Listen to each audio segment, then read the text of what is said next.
Sport Night in UEFA Champions League. Well, Manchester City really rampaging Leipzig against all odds, as a lot of people actually expected the tough match, but it never happened. It was a stroll in the park for Manchester City. Welcome you on the show, 360 Sport on Trust TV. I'm Adeni Aji Shafe. Well, we'll be looking at Champions League story, but before we do that, we quickly look at basketball, where the team from Nigeria, representing Nigeria over there in Senegal, lost their second game. Talking about Kwara Falcons. Now, let's look at that story. Stade Malien edged Kwara Falcons by 4 points in BAL, that's African Basketball League, taking place in Dakar, in the Southern Conference, or you call it Sahara Conference. But right now, it's not really going well with Kwara Falcons. They fought hard. It was a very tough game. They got 74, while Stade Malien got 78 in that particular game. A tough one for them, but they lost out against Stade Malien there. Well, if we quickly look at, let's look at the result, the breakdown of the result. How we look at first quarter, Kwara Falcons, they got 15, Stade Malien got 18. In the second quarter, it was 31 against 36 for Kwara Falcons. You have third quarter, 49 for Kwara Falcons, and Stade Malien got 64, while in the fourth quarter, it actually ended 74 in favor of Kwara Falcons, and Stade Malien got 78 points, 4 points behind the team from Bamako, Mali. Kwara Falcons, this is the second game they will be playing, and they lost the second one there at the event. That is the Basketball League Africa, taking place in Dakar, Senegal, and I have Emmanuel Fashimi. Let's talk about this particular. Good to have you in the studio. Thank you for having me. For Kwara Falcons, it's let me say it was a very bad loss, because they lost their first game and now losing the second game.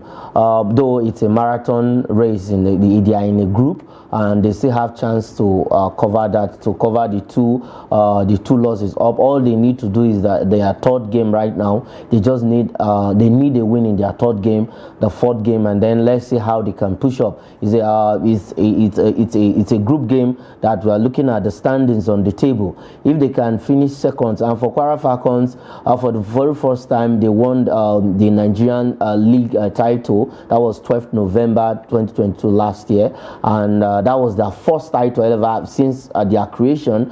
The highest they have ever gone in Nigeria was finishing second in 2018.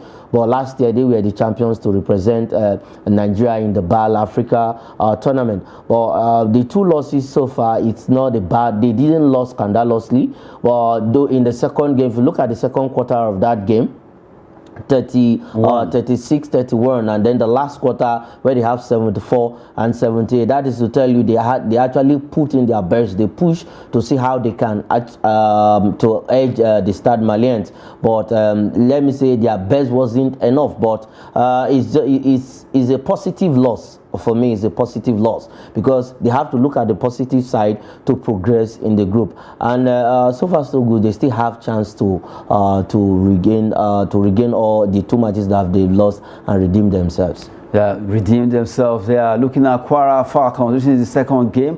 They had earlier lost against REG of Rwanda in their fourth game over there in Dakar, Senegal. Well, good one for the fact that African clubs representing each nation are at least fighting for honor in this basketball league supported by NBA there, to see how they can develop basketball across Africa. And that's been on over there in Dakar, Senegal. A big fight happening, and we just hope that our team, Kwara Falcons, because the pieces right now they are getting themselves. The first game they lost, at least the margin was a bit wider, but now they are closing the gap against the big club. And looking at Kwara Falcons, they are gathering experience. Hopefully in their next game they'll pick up and at least win that particular encounter. Let's look at the big one that happened yesterday. Well, UEFA Champions League, it was a big one. A stroll in the park for Manchester City, where we look at Haaland scored 5 as Manchester City cruised to quarterfinals.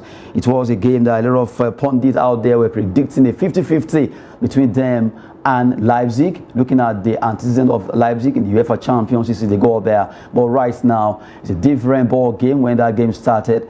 And at the Etihad Stadium, 1, 2, 3, 4, 5, 6, 7 goals, where the man of the moment, Erling Haaland, got 5 goals, so equal the record of Lionel Messi in that particular encounter there. Well, Noel Samson, that game, Manchester City RB Leipzig. I'm sure you were not expecting 7-0. You said you thought it was a stroll for Man City, for Manchester City.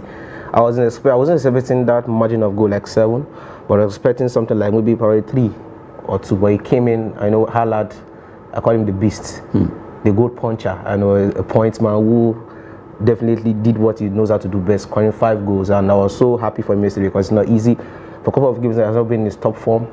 He has not been what he used to be when he just came to the Premier League newly. But now he's now trying to just bring back momentum back. So I'm happy, I'm proud of him.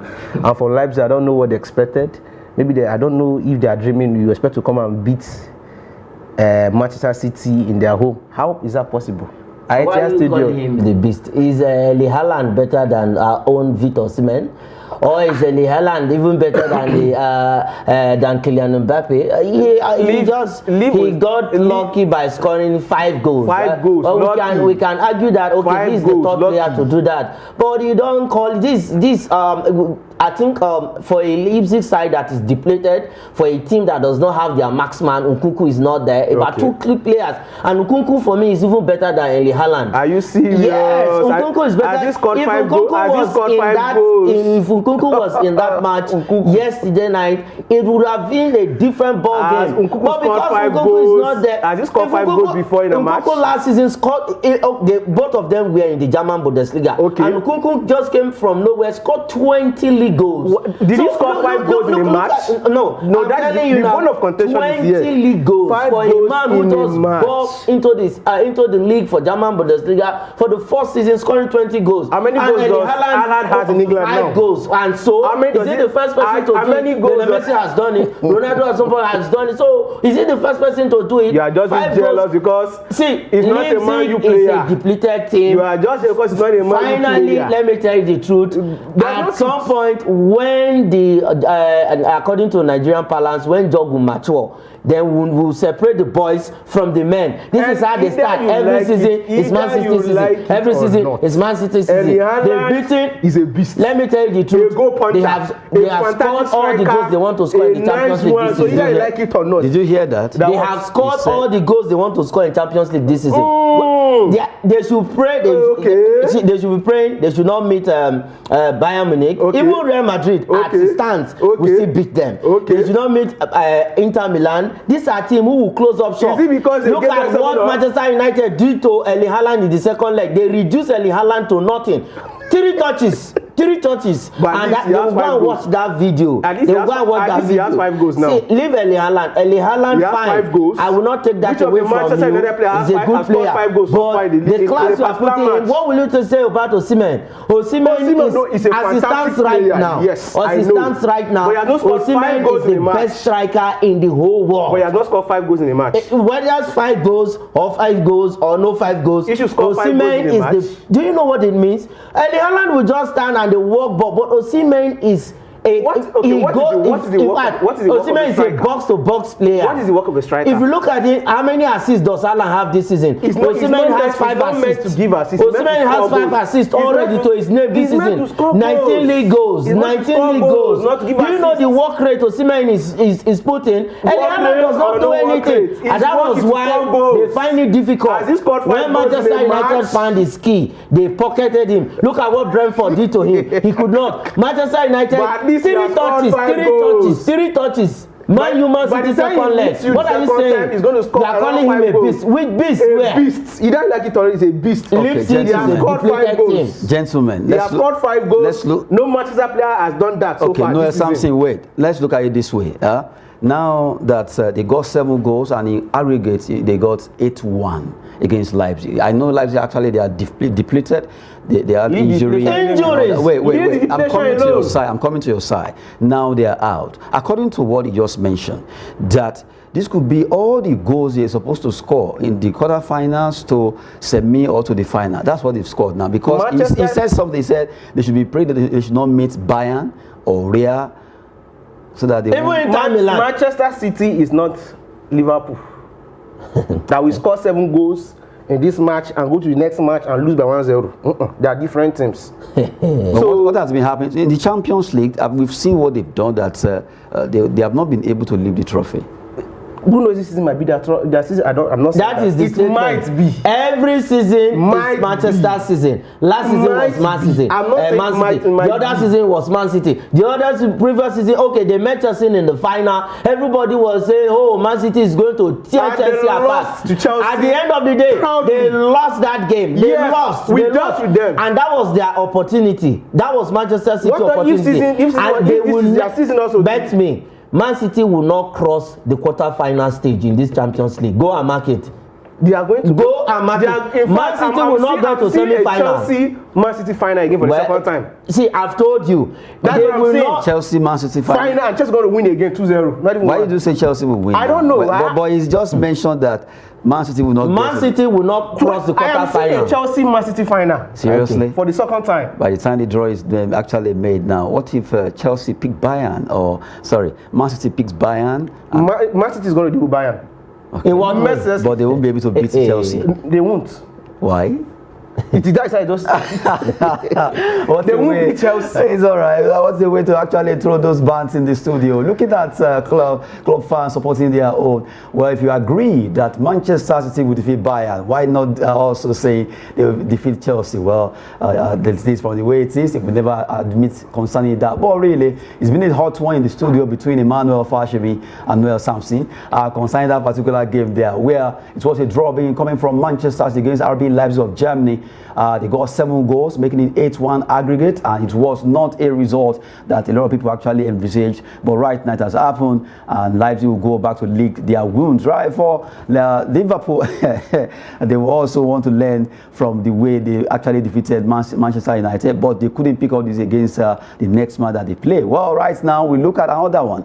Inter Milan FC Porto ended in a draw, but Inter qualified on aggregate because the first leg they won by 1-0, and right now they were able to do the business after playing goalless. Yeah, it was a very close fixture for Porto and Inter Milan. Both of them are champions. I predicted that it was going to go to extra time. We are going to have extra time, but it didn't happen. But it came close to that. You saw how both teams were just. It was an open game, an end-to-end game. Both of them were attacking, and the defense line for both teams was very, very solid on the night.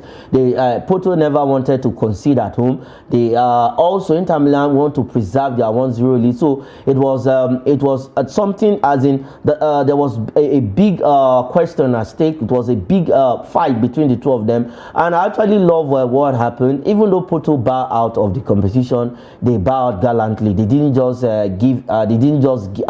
lost that hope. They gave in their best. If for Inter Milan, they were brilliant on the night. They had to play about four midfielders last night, and they had to close out those little spaces. And if you watch about two, I think these two guys were sitting in front of the defense. So whatever Mariga and the rest of them were bringing, they make sure it doesn't get close to their goalkeeper, and that was quite an interesting one. And we saw pure Italian football last night between Porto and Inter Milan, because you know Italian teams with their defensive style. If not for Napoli, who has actually turned this around now, playing attacking football. But yesterday night we saw the pure Italian teams where they beat you 1-0 first leg and they will just go for defense, and that is the style of Mourinho. We saw that in Inter Milan last night. And funny enough, Mourinho has actually coached both teams to the UEFA Champions League trophy. That's FC Porto and Inter Milan. And right now, both of them facing off. But from the way you are looking at me, I still don't understand. It's like I'm not the one that actually argue with you, but your looks on me is scary. What did I do wrong? Actually, the game between Inter Milan, it was just something we have to learn, that you shouldn't allow an early goal or a goal from the previous player, because what happened yesterday was the Porto players were ready to not even concede a goal, and they tried in scoring but they could not score. But the one goal advantage they had, Inter had, was what played out yesterday. So it was a lesson that was next is okay. Either you are playing, if you cannot score, don't let them score you. That was just what happened. That was what would let me learn yesterday, because now Inter, the minute they scored that goal, at the last match, this match, it was okay. Either if I no score, you want to even score. There is a way you actually infuse pidgin inside this right now. But really, Inter Milan and Porto, if you look at both teams side by side, aside maybe past record, you look at currently their performance, their previous leagues now, you look at, it seems they kind of balance both teams. Yeah, from the statistics, even from previous record, Inter Milan have beaten Porto 3 times, with Porto winning 1 and the other one ending in a draw. And they met for the 6th time yesterday in the second leg, and it ended on a stalemate. That is the second draw between both teams. And if you look at the way both teams are playing also, in their respective league, for Porto, for Inter Milan, it was a balanced game, and that was why we saw we saw the result for both of them, because I think both of them are on the same level at this point in time. Inter Milan used to be this kind of a team that defend very well, and Porto also is a team that play attacking football and they have a very good defense. That was what Mourinho built, and they were able to enjoy that for quite some years before they started let's go back to our attacking flair style of play. And last night all they needed to do is defend very well. If you can get this goal, get the goal, and if you cannot get it, wait for your opportunity. But Inter Milan never gave them that chance to actually get that to cancel out that long goal in the first leg. And in the first leg, the goal came very late because they defended very well, not until the 89th minute when they considered that goal. But overall, and last night they said, okay, let's go for this goal, cancel out this goal. I actually predicted the draw. I told some of my friends that match was going to go to extra time, but it couldn't happen. And it's not Porto's fault. They did all they can, but the best team on the night actually qualified for the quarterfinal. I think Porto didn't do that, because if they did their homework, it would be like, okay, even just to score a goal, which they failed to do yesterday, because they knew if the game ended on the 0-0 note yesterday, they were out of the Champions League. But so I think they didn't do their homework. If they did their homework well, they could have scored even though at least a goal. Then they play extra time. Yes, then they did their homework well. I told you, when you are playing an Italian team, and last night we saw pure Italian style of play from Inter Milan. It can be broken. Because using 4 midfield, and if you look at the 2 midfielders, they were not moving. They stood in the front of the defense line. Whatever you are bringing, they are returning it back to you. It's not that Porto didn't attack. They attacked. If they had, so and even the strikers were. What I'm saying, they were coming back to help the defense. They never had a very good strategy. Pure Italian style of play, which can be broken. Have you ever played an Italian team before? Have you played Italian team before? We played Juve with one Juve. Yes, we played. I know their style of play. I have Nigerians that played there before. But they were brutal. No, you asked him if he has played Italian before. Have you played Italian football? Myself? Yes. I have friends who played there, so I'm part of it. So the issue is that they didn't strategize well. See, let me tell you the truth. In my playing days, I was called Gattuso. You know why they called me Gattuso? No, sir. Because I was a rugged player.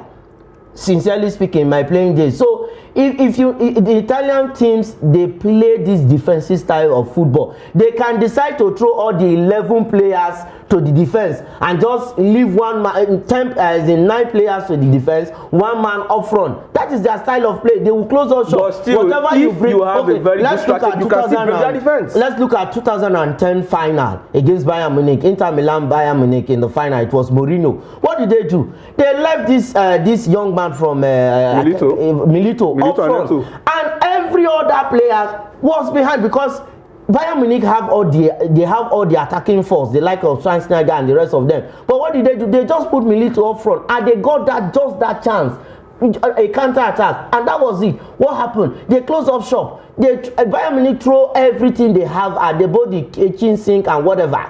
They didn't get that goal. So pure Italian style of football. I know that was what Porto was going to do, because they know if they go out to attack Porto at home, they will concede goals, and it was going to be more than one. So from what you are saying, it seems Noel actually accepted. I know. I'm not accepted. Because there's no matter how you say you play defensive football to an extent, you won't have those who can break into that defense.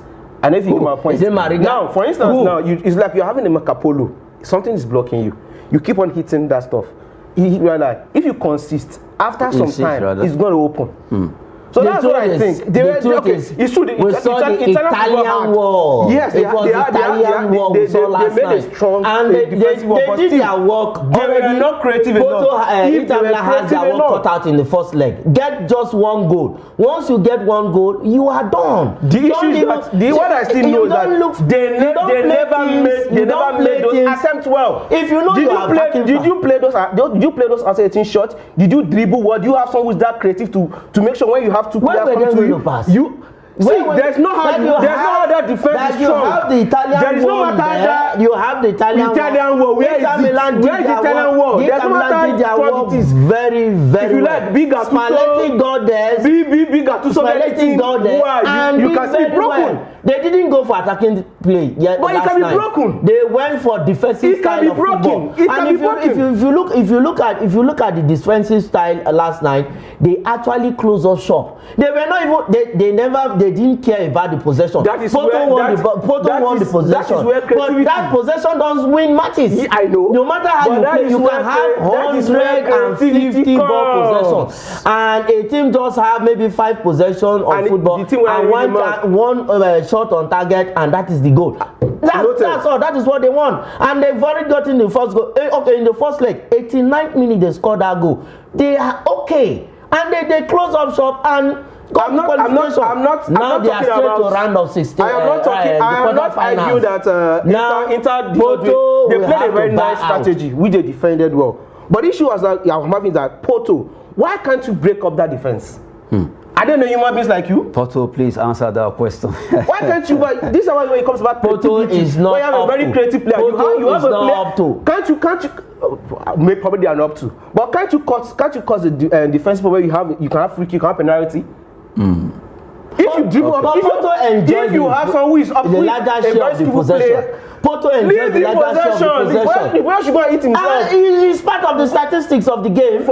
Did he get them to the next round? They blocked the house. How many? Okay, look at the number of interceptions.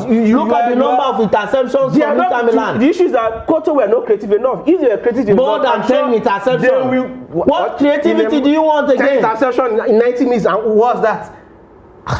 Noel. Mr. Emmanuel. Okay. Anyway, we just have to look at the fact that the gentlemen in the studio have been arguing concerning Inter Milan, FC Porto, Manchester City against Leipzig. It was a total thrashing coming from Manchester City, even though both of them never agree on concerning that. Just to let you have a feel of how it is, always a boisterous time when it comes to arguing UEFA champions, especially that particular league is always very tough. Well, right now we look at 2 stories trending in the world of transfer. That has to do with the former Chelsea, although still a Chelsea player, but is on loan to Inter Milan. According to Inter chief executive Bip Marota, saying, well, Lukaku will return to Chelsea. They will do everything possible to see if after returning, maybe they will bring him back. Will you agree that Lukaku should go back to Chelsea and continue, or he should just go back then fully come back to Inter Milan? And his first spell in Chelsea after he left, it wasn't really that productive. So I think Chelsea wanted to offload him out. That's why they gave him on the 2-year loan deal.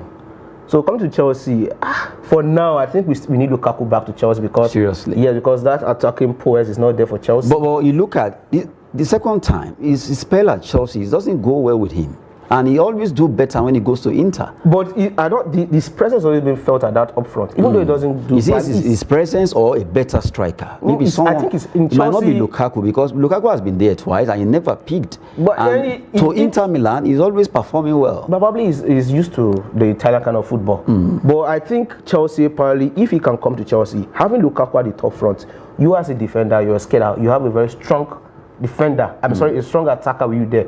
You can't do just go ahead anyhow. So I think if he's to come back, if he can be used, if he's to come back, I think it's a good one for Chelsea if he comes back. Well, let's wait and see. Maybe he'll be coming back to Chelsea right now. It's like the way.